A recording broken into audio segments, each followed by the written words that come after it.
கண்ணியத்துக்குரியவர்களே, அஹ்மத் பின் ஹம்பல் ரஹிமஹுல்லா அவர்களுடைய மரணத்துடைய நேரம் மிக முக்கியமான செய்தி. நம்முடைய வாழ்க்கையில மிகப்பெரிய மாற்றத்தை இன்ஷா அல்லாஹ் இந்த ஹதீஸ் ஏற்படுத்த வேண்டும். அஹ்மத் பின் ஹம்பல் ரஹிமஹுல்லா மரணத்தை அடைகிறார்கள் 77வது வயதில். அஹ்மத் பின் ஹம்பல் ரஹிமஹுல்லா எப்போது பிறந்தார்கள்? ஹிஜ்ரி 241வது ஹிஜ்ரியில் மரணமாகிறார்கள். 77வது வயதில் மரணப்படுக்கையில் அஹ்மத் பின் ஹம்பல் ரஹிமஹுல்லா தன் தொழுகையை முடித்துவிட்டு அஹ்மத் பின் ஹம்பல் ரஹிமஹுல்லா தங்களுடைய படுக்கையில் படுத்திருக்கிறார்கள். அப்போது மகன் அவர்கள் அருகில் இருக்கிறார்கள். தந்தையை பார்த்தால் விழிப்பில் செல்கிறார் அல்லது மறுபடியும் வருகிறார், விழிப்பில் செல்கிறார் மறுபடியும் வருகிறார், விழிப்பில் செல்கிறார் மயக்கமாகிறார். இப்படியே மாறி மாறி நிலைமை இருக்கிறது. சக்கராத்துடைய நேரம். தந்தை தம்மை விட்டு பிரிய போகிறார் என்பதை அப்துல்லா முடிவெடுத்து விட்டார்கள். அப்துல்லா இப்னு அஹ்மத் ரஹிமஹுல்லா முடிவெடுத்து விட்டார்கள். அப்போது திடீரென்ற ஏதோ ஒரு வார்த்தையை திரும்ப திரும்ப சொல்லிக் கொண்டே இருந்தார்கள். லா பஅத், லா பஅத், இன்னும் முடியவில்லை, இன்னும் முடியவில்லை, இன்னும் முடியவில்லை என்று. அஹ்மத் பின் ஹம்பல் ரஹிமஹுல்லா அவரிடத்திலே கேட்டார்கள் அவருடைய மகன் அப்துல்லா, என் தந்தையே, எது இன்னும் முடியவில்லை, எது இன்னும் முடியவில்லை என்று சொல்கிறீர்கள்? அஹ்மத் பின் ஹம்பல் ரஹிமஹுல்லா சொல்கிறார்கள், என் அருகிலே ஷைத்தான் இருக்கிறான், என் தலைமாட்டின் அருகிலே ஷைத்தான் இருக்கிறான்.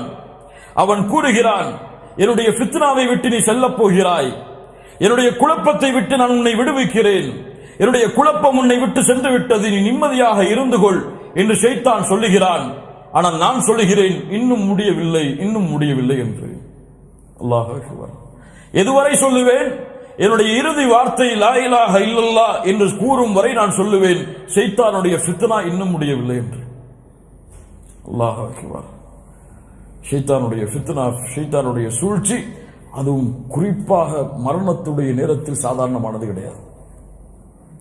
அதனால்தான் அல்லாஹ்வுடைய தூதர் ஸல்லல்லாஹு அலைஹி வஸல்லம், அல்லாஹும்ம இன்னி அஊது பிக மினல் மஹ்யா வல் மமாத், மின் ஃபித்னத்தில் மஹ்யா வல் மமாத், யா அல்லாஹ், வாழும் பொழுது ஏற்படக்கூடிய சூழ்ச்சியில் குழப்பத்தில் இருந்தும் மரணிக்கும் பொழுது வரக்கூடிய குழப்பத்தில் இருந்தும் என்னை பாதுகாத்து விடு என்று சொன்னார்கள். மரணிக்கும் பொழுது என்ன குழப்பம் ஏற்படும்?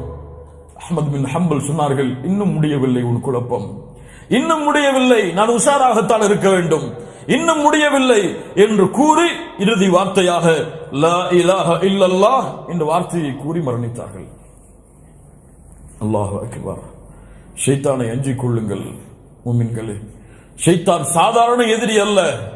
ஒரு மனிதனை வழிகெடுப்பதற்காக எந்த துறைகளை கையாள வேண்டுமோ அந்த துறைகளை கையாண்டு அவனை எப்படியாவது அல்லாஹ்விடத்திலிருந்து திருப்ப வேண்டும் என்று ஆசை கொள்பவன். அதிலும் குறிப்பாக மரணத்துடைய நேரம் அவனுக்கு கிடைத்த இறுதி வாய்ப்பு. அதை எந்த வார்த்தையை கொண்டாவது உறுதிப்படுத்துவான், எந்த வார்த்தையை உள்ளத்திலே ஏற்படுத்தியாவது குழப்பத்தை ஏற்படுத்துவான், அல்லாஹ்வை பற்றி தவறாக சிந்திக்க சொல்லுவான், குழப்பங்கள் சோதனைகள் வரும் பொழுது அல்லாஹ்வை பற்றி தவறான எண்ணங்களை ஏற்படுத்துவான். ஏன் அல்லாஹ் என்னை இவ்வளவு கஷ்டப்படுத்துகிறான், ஏன் அல்லாஹ் எனக்கு இவ்வளவு துன்பத்தை கொடுக்கிறான், வேறு யாராவது உயிரை அல்லாஹ் எடுத்திருக்கலாமே, ஏன் அல்லாஹ் என் உயிரை எடுக்க வருகிறான் என்றெல்லாம் குழப்பங்களை ஷைத்தான் ஏற்படுத்த வருவான்.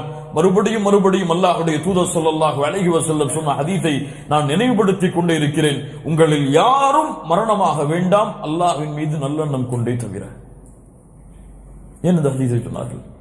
வாழும் பொழுது அல்லாஹ்வின் மீது நல்லெண்ணம் கொண்டு வாழுங்கள், அது வேறு. ஆனால் மரணிக்கும் பொழுது அல்லாஹ்வின் மீது நல்லெண்ணம் கொண்டே தவிர மரணித்து விடாதீர்கள். 3 நாளைக்கு முன்னாடி சொன்னாங்க அல்லாஹ்வுடைய தூதர் மரணிப்பதற்கு. அல்லாஹ் அக்பர்.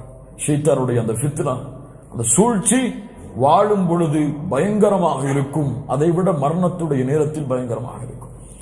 யாருக்கு அல்லாஹ் உறுதியை கொடுப்பான்? யார் ஈமானில், இல்மில், அல்லாஹ்வுடைய மார்க்கத்தில், குர்ஆனில், சுன்னாவில் உறுதி பெற்றார்களோ அவர்களுக்கு அல்லாஹ் உள்ளத்துடைய உறுதியை ஏற்படுத்தி அவர்களுடைய வாழ்வை அல்லாஹ் வெளிச்சமாக்குவான்.